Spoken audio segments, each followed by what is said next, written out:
പവിത്രം സീരിയലിന്റെ ഇന്നത്തെ എപ്പിസോഡ് തുടങ്ങുമ്പോൾ ശ്രീകാന്ത് പറയുകയാണ്, ബലം പ്രയോഗിച്ച് ആ വീട്ടിലേക്ക് കയറി ചെന്ന വേദയെ വിക്രം പുറത്താക്കാത്തത് സ്നേഹം കൊണ്ടൊന്നല്ല, അവന്റെ ഭാവി ആലോചിച്ചിട്ടാണ്. ഭാവിയിൽ ഈ സ്വത്തിന്റെ 1/3 അവന് തന്നെയല്ലേ ചെന്ന് ചേരാൻ പോകുന്നത്. ഇത് കേട്ട് മുത്തശ്ശി പറയാ, എല്ലാവരും നമ്മളെ പോലെ പണവും സ്റ്റാറ്റസും നോക്കുന്നവരല്ല, വിക്രം പ്രത്യേകിച്ചും ബന്ധങ്ങൾക്കാണ് വില കൊടുക്കുന്നത്. ഇത് കേട്ട് ശ്രീകാന്ത് പറയാം, അതൊക്കെ പുസ്തകങ്ങളിൽ വായിക്കാൻ കൊള്ളാം. അച്ഛാ, വിക്രം ബഹുമാനിക്കുകയും അനുസരിക്കുകയും ചെയ്യുന്ന ഒരാളുണ്ട്, അതാണ് ശ്രീകാര്യം ശ്രീനിവാസൻ. അയാളാണ് ഈ വട്ടം ഇലക്ഷന് നിൽക്കുന്നത്. ഇലക്ഷന് നമ്മൾ കൊടുക്കാൻ പോകുന്ന ഫണ്ട് കണ്ടിട്ട് അയാൾ നമ്മളുടെ ഒപ്പം നിൽക്കും, നമ്മൾ പറയുന്നത് അനുസരിക്കും. വിക്രത്തിനെ കൊണ്ട് വേദയെ തള്ളി പറയിക്കും. അങ്ങനെ വേദ തിരികെ ഈ വീട്ടിലേക്ക് തന്നെ വരും. ഇതൊക്കെ കേട്ടിട്ട് ശങ്കരനാരായണൻ പറയാണ്, ഞാൻ ഇതിനൊന്നും കൂട്ടുനിൽക്കുന്നില്ല. പക്ഷേ ഏതെങ്കിലും സാഹചര്യം കൊണ്ടോ ആരെങ്കിലും വഴി വേദ തിരികെ വന്നാൽ അതെനിക്ക് സന്തോഷം ഉണ്ടാക്കുന്ന കാര്യമാണെന്ന് പറഞ്ഞിട്ട് ശങ്കരനാരായണൻ അവിടെ നിന്ന് പോകുന്നു. അപ്പോൾ ഇതെല്ലാം കേട്ട് ആകെ വിഷമിച്ചിരിക്കുകയാണ് അമ്മയും മുത്തശ്ശിയും. മുത്തശ്ശി പെട്ടെന്ന് തന്നെ മുകളിലേക്ക് ചെന്നിട്ട് വേദയെ ഫോൺ ചെയ്യുന്നു. അപ്പോൾ വേറെ ഫോൺ എടുക്കുമ്പോൾ രണ്ടുപേരും പരസ്പരം സുഖാന്വേഷണങ്ങളൊക്കെ നടത്തി കഴിഞ്ഞിട്ട് മുത്തശ്ശി പറയാം, മോളെ ഒരു പ്രധാനപ്പെട്ട കാര്യം പറയാനാ മോളെ ഞാനിപ്പോൾ വിളിച്ചത്. എല്ലാ ശ്രമങ്ങളും പരാജയപ്പെട്ടപ്പോൾ പുതിയൊരു വഴിയുമായിട്ടാണ് ശ്രീകാന്ത് വന്നിരിക്കുന്നത്. നിന്നെയും വിക്രമനെയും 2 വഴിയാക്കാൻ. നിന്റെ അച്ഛൻ അതിനെ അനുകൂലിച്ചിട്ടില്ല, എന്നാൽ എതിർത്തിട്ടുമില്ല. അതുകൊണ്ട് ശ്രീകാന്തിനെ നീ സൂക്ഷിക്കണമെന്ന് പറഞ്ഞിട്ട് നടന്ന കാര്യങ്ങളെല്ലാം മുത്തശ്ശി വേദയോട് പറയുകയാണ്. വേദ ഒന്നും മിണ്ടാതെ നിൽക്കുമ്പോൾ മുത്തശ്ശി ചോദിക്കുക, മോളെ നീ എന്താ ഒന്നും മിണ്ടാത്തത്? അപ്പോൾ വേദ പറയാ, മുത്തശ്ശി ഞാനൊരു വ്യക്തിയുടെ ഇന്റഗ്രിറ്റിയാണ് നോക്കുന്നത്. വിക്രമിനെ എല്ലാവരും പഴിക്കുന്നുണ്ടെങ്കിലും വിക്രമിന് ആ ഇന്റഗ്രിറ്റി ഉണ്ടെന്നാണ് ഞാൻ വിശ്വസിക്കുന്നത്. അതുകൊണ്ട് ഒന്നും സംഭവിക്കാൻ പോകുന്നില്ല എന്ന് പറഞ്ഞിട്ട് വേദ ഫോൺ കട്ട് ചെയ്യുകയാണ്. മുത്തശ്ശി ആകെ സങ്കടപ്പെട്ട് നിൽക്കുന്നു. ഫോൺ കട്ട് ചെയ്തിട്ട് വേദ അമ്മയെ വിളിക്കുന്നു. അമ്മ വരുമ്പോ എന്താ മോളെ എന്ത് പറ്റിയെന്ന് ചോദിക്കുമ്പോൾ വേദ പറയാ, മുത്തശ്ശിയെ വിളിച്ചത്, എന്തെങ്കിലും വിശേഷം ഉണ്ടോ എന്ന് അമ്മ ചോദിക്കുമ്പോൾ വേദ പറയാ, വിശേഷമൊന്നുമില്ല. അല്ല ഇന്നിവിടെ വരൂന്ന് പറഞ്ഞത് വിക്രമിന്റെ മുത്തശ്ശിയല്ലേ? അപ്പൊ അമ്മ പറയാ, അച്ഛമ്മ, അമ്മയുടെ അച്ഛമ്മേന്നാ എല്ലാവരും വിളിക്കുന്നത്. വേദ എനിക്കൊന്ന് പരിചയപ്പെടണമെന്നുണ്ടായിരുന്നു എന്ന് പറയുമ്പോൾ അമ്മ പറയാം, വേണ്ട, എന്തോ പൊട്ടും പൊടിയും അറിഞ്ഞിട്ടുള്ള വരവാ. വിക്രമിന്റെ കല്യാണം കഴിഞ്ഞെന്ന് അമ്മയ്ക്ക് ഇതുവരെ വിശ്വസിക്കാനേ ആയിട്ടില്ല. എല്ലാം ഞാനൊന്ന് പറഞ്ഞ് മനസ്സിലാക്കി അടുത്ത വട്ടം വരുമ്പോൾ മോക്ക് പരിചയപ്പെടാലോ. അപ്പോൾ വേദ പറയാം, ഇന്ന് തന്നെ പോവോ? അമ്മ ചിലപ്പോ ഇന്ന് വൈകിട്ട് തന്നെ പോവും. വേദ പറയാം, അമ്മ ഇവിടുന്ന് മാറി നിൽക്കാൻ പറഞ്ഞതുകൊണ്ടാ, അല്ലെങ്കിൽ ഞാൻ മുത്തശ്ശി ഒന്ന് മെരുക്കി എടുത്തേനെ. അപ്പോൾ അമ്മ പറയുകയാണ്, മുള്ളുമുരുക്കിന്റെ സ്വഭാവമാണ്, മുകളിലേക്കും താഴേക്കും ഒഴിയാൻ പറ്റാത്ത അവസ്ഥയാണ്. അതുകൊണ്ട് മോൾ എല്ലായിടത്തും ഒന്ന് ചുറ്റിക്കറങ്ങിയിട്ട് വാ. വൈകിട്ടാകുമ്പോൾ അമ്മയങ്ങ് പോവുമല്ലോ. വേദ പറയാം, ഞാൻ എവിടെ പോയി ഒറ്റയ്ക്ക് ചുറ്റിക്കറങ്ങാനാ? എങ്ങോട്ട് പോവും? അപ്പൊ അമ്മ പറയാ, മോൾ എങ്ങോട്ടും പോണ്ട, വിക്രമിനെയും കൂട്ടിക്കോ, വർക്ക്ഷോപ്പിലേക്ക് ചെല്ല്. വേദ പറയാ, ബെസ്റ്റ്, വിക്രമോ എന്റെ കൂടെ വരാനോ? അതൊന്നും നടക്കില്ലെന്ന് പറയുമ്പോൾ അമ്മ പറയാ, മോൾ അവിടെ ചെന്നിട്ട് എന്നെ ഫോൺ ചെയ്താൽ മതി, ഞാൻ അവനെ പറഞ്ഞ് മനസ്സിലാക്കാം. മോൾ അവിടെ ചെന്നിട്ട് വിളിച്ചേ പറ്റൂ എന്ന് പറയുമ്പോൾ വേദ സന്തോഷത്തോടെ ശരി അമ്മയെന്ന് പറഞ്ഞിട്ട് അവിടെ നിന്ന് പോകുന്നു. അങ്ങനെ അടുത്തതായിട്ട് കാണിക്കുന്നത് വേദ വർക്ക്ഷോപ്പിലോട്ട് ചെല്ലുമ്പോൾ രാജേട്ടനും അവിടെ ഉള്ളവരെല്ലാം, ദേ ആരാ വരുന്നതെന്ന് നോക്ക്. ഇനിയിപ്പോ എന്തിനായിരിക്കും ഇങ്ങോട്ട് വരുന്നത്? വിക്രമിനെ കാണാനാണോ അതോ നമ്മളെ കാണാനോ?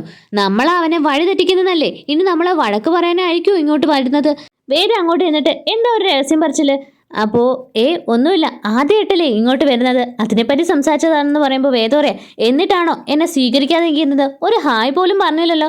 അപ്പോൾ അനിയൻകുട്ടൻ ഹായ് പറഞ്ഞിട്ട് വാ ഇരിക്കുക എന്ന് പറയുമ്പോൾ വേദ പറയാം, അനിയൻകുട്ടൻ എന്നല്ലേ പേര്? അപ്പോൾ വേദയ്ക്ക് ചെയറൊക്കെ ഇട്ട് കൊടുത്തിട്ട് വേദ അവിടെ ഇരിക്കുമ്പോൾ വേദ പറയുകയാണ്, അല്ല കുറേ ദിവസമായിട്ട് വിചാരിക്കുന്നു നിങ്ങളെയൊക്കെ ഒന്ന് കാണണമെന്ന്, ഇതുവരെ നടന്നില്ലെന്ന് പറയുമ്പോൾ അവർ ചോദിക്കുക, അല്ല എന്തെങ്കിലും പ്രത്യേകിച്ച് വല്ല പ്രശ്നമുണ്ടോ? അപ്പോൾ വേദ പറയാം, പ്രത്യേകിച്ചൊന്നുമില്ല, വിക്രമിന്റെ ഫ്രണ്ട്സ് അല്ലേ, ബെസ്റ്റ് ഫ്രണ്ട്സ്, അപ്പോൾ നിങ്ങളെ കാണണമെന്ന് കരുതി.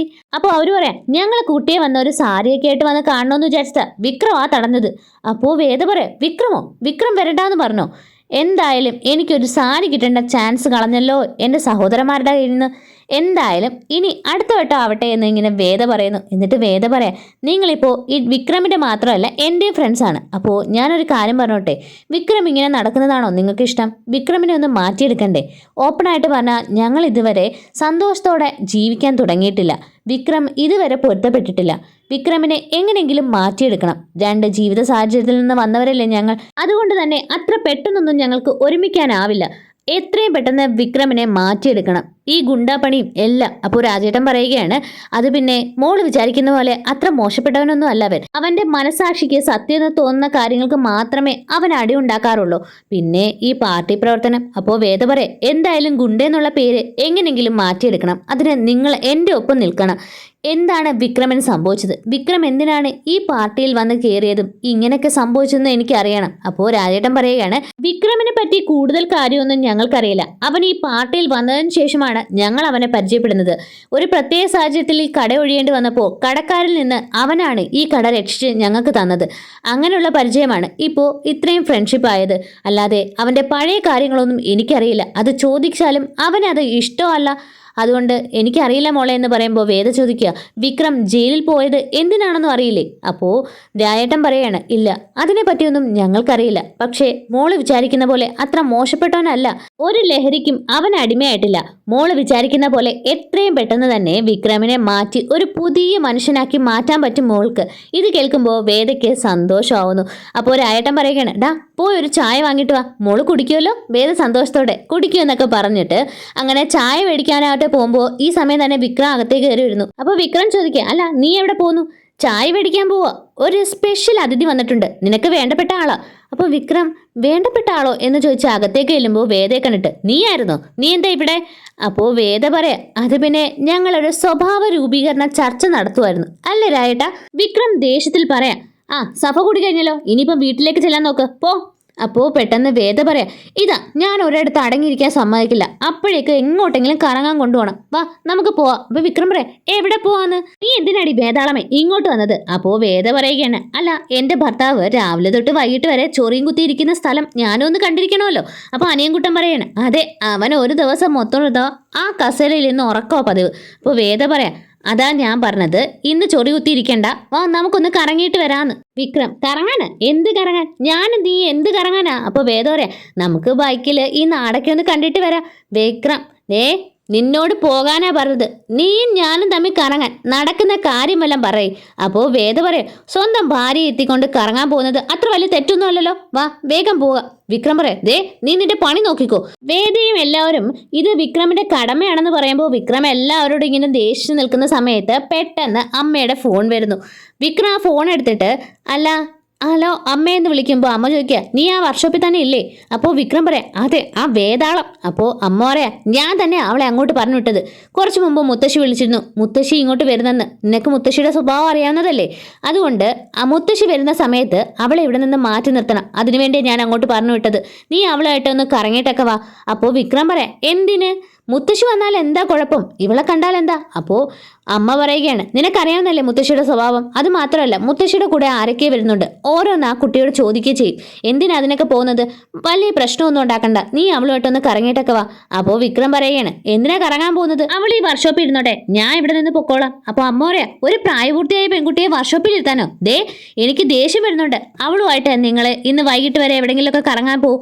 അവളെ വർക്ക്ഷോപ്പിൽ എടുത്തിട്ട് എങ്ങാനും പോയാൽ നിന്റെ മുട്ടുകാലി ഞാൻ തല്ലി ഒടിക്കും. ഒരു പ്രശ്നം ഉണ്ടാക്കാതെ അവളുമായിട്ട് എവിടെങ്കിലുമൊക്കെ ഒന്ന് കറങ്ങിയിട്ട് വാ എന്ന് പറഞ്ഞിട്ട് അമ്മ ഫോൺ കട്ട് ചെയ്യുന്നു. അങ്ങനെ ഫോൺ കട്ട് ചെയ്ത് കഴിഞ്ഞിട്ട് വിക്രം അടുത്തേക്ക് വന്നിട്ട് വേദയോട് പറയാം, വാ പോകാം. വേദ, എങ്ങോട്ട്? ഞാനെങ്ങോട്ടും ഇല്ല. അപ്പോൾ വിക്രം പറയാം, നീ അല്ലേ പറഞ്ഞത് കറങ്ങാൻ പോകണമെന്ന്, പോയിട്ട് വരാം. അപ്പോൾ വേദ പറയാം, ഞാൻ എങ്ങോട്ടും ഇല്ല, ഞാൻ പോവാ രായേട്ടാ. അനിയൻകുട്ടാ ഞാൻ പോവാണെന്ന് പറയുമ്പോൾ വിക്രം പറയാം, അവിടെ നിൽക്കാൻ, എങ്ങോട്ടും പോകുന്നില്ല. അപ്പോൾ വേദ പറയാം, ഒരു കടമ തീർക്കുന്ന പോലെ തീർക്കാനുള്ളതല്ല, ഇത് മനസ്സോടെ സന്തോഷത്തോടെ ഇതൊക്കെ ചെയ്യേണ്ടത്. അതൊന്നും പറ്റില്ലെങ്കിലേ ഞാൻ പോവാ. വിക്രം, നീ എങ്ങോട്ടാ പോകുന്നതെന്ന് ചോദിക്കുമ്പോൾ വേദ പറയാം, വീട്ടിലേക്ക്. വിക്രം, ഏത് വീട്ടിലേക്കാ? അപ്പോൾ വേദ പറയാം, ഞാൻ എവിടെ നിന്നാണോ വന്നത് അവിടേക്ക്. അവിടെ ചെന്നിട്ട് ഞാൻ ശ്രീജേടത്തിയും അമ്മയായിട്ട് ലുഡോ കളിച്ചും പിന്നെ നന്ദിനേടത്തിയുടെ ഓരോ കുത്തുവാക്കളൊക്കെ കേട്ട് അവിടെ ഇരിക്കുന്ന ബോറടി മാറ്റിക്കോളാം. എന്തായാലും ഇനി ഈ വേലത്ത് കറങ്ങാൻ ഞാനില്ലെന്ന് പറയുമ്പോൾ വിക്രം പറയാം, അങ്ങോട്ടൊന്നും പോകാൻ പറ്റില്ല, അവിടെ നിൽക്ക്. എന്നിട്ട് വേദ പിടിച്ചു നിർത്തുന്നു. എന്നിട്ട് ചായ കൊണ്ടുവരുമ്പോൾ ചായ എടുത്തു കൊടുത്തിട്ട് പറയാം, നീ ഇങ്ങനെ ഇടന്ന് ബഹളം വെക്കാതെ, അവിടോട്ട് ഇപ്പോൾ പോകാൻ പറ്റിയ സാഹചര്യമല്ല, നീ ഈ ചായ കുടിക്ക്.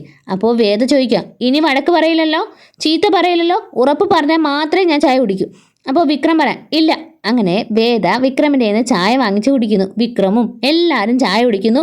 അത് കഴിഞ്ഞിട്ട് വിക്രമും വേദയും ഒരുമിച്ച് ബൈക്കിൽ കറങ്ങാനായിട്ട് പോകുന്നു. ബൈക്കിൽ പോകുന്ന വഴിക്ക് വേദയാണെങ്കിൽ വിക്രമിൻ്റെ തോളിൽ കൈവെക്കുമ്പോൾ, ഇതങ്ങ് എടുത്തേ, നമ്മൾ അത്ര അടുത്തായിട്ടൊന്നും ഇല്ലല്ലോ, പിന്നെന്തിനാ തോളിൽ കൈവെക്കുന്നത്? വേദ പറയാ, ഞാൻ അങ്ങനെ ആശിച്ചും മോഹിച്ചും കൈവച്ചതൊന്നും അല്ല. വീഴാൻ പോകുമ്പോൾ ഒരു കച്ചിത്തുരുമ്പ് കിട്ടിയാലും പിടിക്കില്ലേ, അതുപോലെ പിടിച്ചു പോയതാ. പിന്നെ നിങ്ങൾ ഈ കട്ടറിലും കുഴിയിലൊക്കെ കൊണ്ടിട്ടിട്ട് കൂടുതൽ അടുക്കാനാ ശ്രമമെങ്കിൽ അത് നടക്കാൻ പോകുന്നില്ല. അപ്പോൾ വിക്രം ഒരു പോടി പെണ്ണെന്ന് പറഞ്ഞിട്ട് രണ്ടുപേരും ഇങ്ങനെ വഴക്കിട്ട് പൊക്കോണ്ടിരിക്കുകയാണ്.